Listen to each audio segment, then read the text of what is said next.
Come on. All right, so this is like the worst time of day to make a video because the sun is bouncing off the floor. So forgive all the shadows and our squinty faces, and it's a little bit hot because it's just turning our room into an oven. Just a quick little update video on the Murphy. The first thing that we start out with is markers, marker acquisition, and it's something that I like to relay to you so that you can play around with it at home too. So a marker is going to be a word that marks a moment in time that we like something that Murphy does. And for him, that's going to announce the arrival of food or a reward. That could be food, it could be praise, it could be butt scratches, whatever you want it to be. It's just going to create an association between the two events. And that way, whenever he hears the word, the marker, he's going to perhaps anticipate the receiving of a reward. And that way, whatever he's doing when he hears the word, whatever behavior he's showing, it'll take on the good feeling of receiving food, so he's more likely to repeat it in the future. So it's how I shape behaviors, it's how I reinforce behaviors. And he has different markers that have different meanings or different expectations within behavior. The first one that I really make a big point on introducing is our yes marker. When he hears yes, that just means, hey, come take food for me. He doesn't have to do anything within behavior anymore. I just want him to come and take food for me. I focus on that one the most in the beginning when I'm shaping new behaviors so that I can get a bunch of reps in. I'm not expecting him to remain in behavior. He can show me the behavior, then come get food. Show me the behavior, come get food. That way I can make it fun and a little bit lighter for him. And how I deliver that food is going to be with a little bit of movement. I want him to kind of chase after my hand to tap into that prey drive so that we can up the value of the reinforcer. I know, this sun is so bright, huh, Bub? Out. Yes. Very good. So I'm using his kibble. He's getting a lot better about taking it. At first he was sucking it down too fast and then choking on it and coughing it back up and giving himself a treat.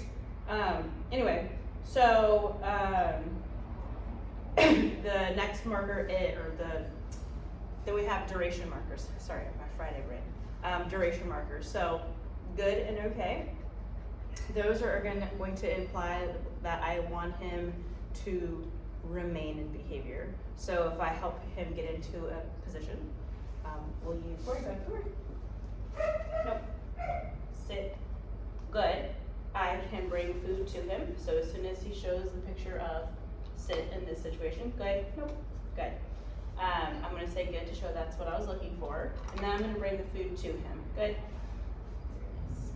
And then okay means that the behavior is over. So good and okay. Okay means behavior is done. In order for him to understand the picture of remaining in behavior, we have to then actually release him out of behavior.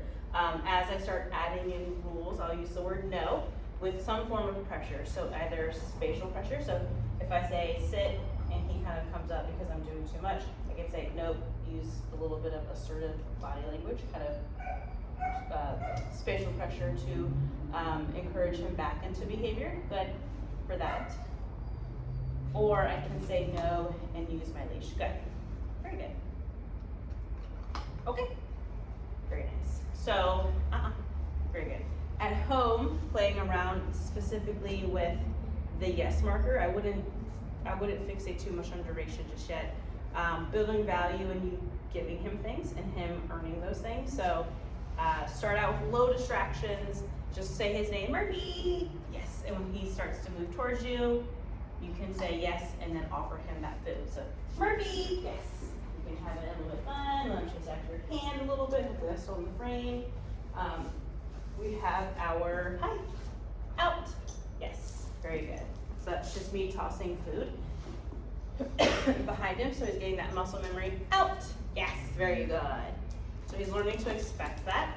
I want to make it a point, good, to have him moving back away from me like that, when you start asking for his space. Hi. So if we soften our tone, we can invite him into our space, and then when we're done with this, back up into it a little bit of standing up straight, square, a little bit more boarding, but a little bit more assertive. If he's thundering towards you, hi buddy. Good boy. You saw that I just kind of took a step forward. and he kind of halts at his pace a little bit. That's what I'm looking for. We're using spatial pressure. That's something that he is more understanding of. Just to show him that we have boundaries and we have space. It might be a little wonky at first, but once he starts learning, that's what you're expecting. Because right now jumping up is really reflexive for him. It's a behavior that is self-rewarding. He really enjoys doing it. It's how he shows affection. He gets really animated with it. He's not really thinking, he's just doing. So we have to start incorporating that. I wouldn't say that just for the picture of jumping, just in general, get him used to giving you a little bit of space. So if you're walking around the room, when he comes up, just kind of a little bit of that, good boy. See how he kind of backs up a little bit? It doesn't have, there shouldn't be any emotion to it. It's just, out, yeah. Him learning how to give you space and being more respectful of your boundaries. There's a Malinois in the other room, so she's being loud. Hi. Then something that we're doing now, so again, I said I want to start adding in rules within behaviors. There's so much hair on his leash. So I'm teaching him how to respond to leash pressure. I like to do that in the learning phase when there's not a lot of distraction so that I can use a minimal amount.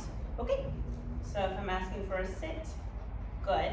I'm going to apply just a little bit of pressure, good boy. Okay, just enough that he's aware of it, but not needing or not being annoyed by it, not really feeling the need to remove it. It's just there. And then when he does the thing that I'm looking for, it magically goes away. So I'm creating that association of this is how you make that pressure go away. This is how you respond to it. So we can do a little bit of, yes, moving him into our space. We can do it moving out of our space. Yes, good boy. I can, if we're walking and he starts to get a little ahead, I can lift up a little bit. Good, yes, good boy. I want him learning how to remove it in that way. Next week when we get into more distracting environments and he's not necessarily as motivated by me, I can still help him enforce those behaviors and he knows what that's asking. It's not an additional stressor. Right, buddy? It's so hot right now, huh? Sit. Sit. Good. Very good. It's important that, especially in this stage, okay, if we're utilizing a little bit of pressure and he's kind of confused, we can motivate at the same time. So instead of just adding more pressure and having him kind of respond with opposition reflex, like digging away from it, I just gave him a little bit of something exciting to help him make a better decision. So sit. Good. It's a good boy. So good. Okay. Very nice. It's a good boy. So homework, practicing the markers. Definitely that out command. Out. Yes. So anytime you're giving him food, a treat, a meal, just say yes and then offer that food. Make sure that you were saying the word first and not I don't think of the word I want to use. Not moving towards him with food or whatever. So I can't think of the word I want to use. So instead of yes, it would be yes, and then giving the food. I hope that makes sense. I can't think of the word, so I'm not going to dwell on it. So marker, out command, just building engagement with him. So again, starting a low distraction, if it's like in your kitchen or in the living room, maybe the front yard or the backyard, places where he's not really like super invested in the environment. Just have him on leash, call his name, Hurry! Yes, and get him playing with you. Yes, good boy. Like, so he's having a good time doing things with you. Yes. Wow. Like it's a super great time. And then if he goes, kind of wanders off and starts sniffing, you have that leash so he can't leave. And if he gets stuck, you can just do little leash taps, the leash pressure towards you. So I'll show. Can I have the leash stuck on you? Ooh. No, out. Good boy. So he gets, I'm gonna throw a treat over there so he goes and gets it. Murphy, tap, tap, tap, tap. Yes, good boy. So he's successfully removing that pressure and he's getting something fun out of it, so it's not a stressful thing. Sit. Good boy. Okay. What a good boy. All right, if you have any questions about that, do not hesitate to reach out and I can answer those right away. All right, good job, Bob.